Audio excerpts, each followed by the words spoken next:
السلام علیکم ورحمۃ اللہ وبرکاتہ۔ اللہم صلی علی سیدنا محمد وعلی آل سیدنا محمد کما تحب و ترضی لہ۔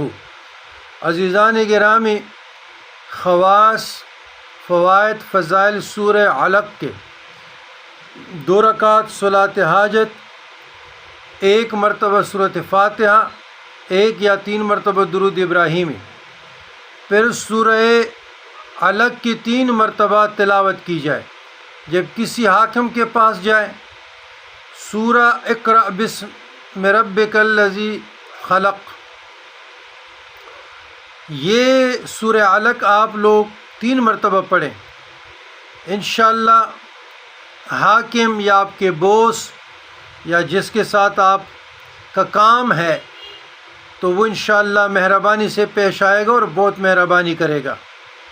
جمیع آفات سے محفوظ رہنے کے لیے، ناگہانی آفات سے محفوظ رہنے کے لیے مجربات بزرگان دین میں سے ہیں۔ تو مہربانی نگہبانی کے لیے، محبت کے لیے، کسی کو راغب کرنے کے لیے، اس کا دل مائل کرنے کے لیے یہ صورت اکثیر ہے اور مجربات بزرگان دین میں سے ہے۔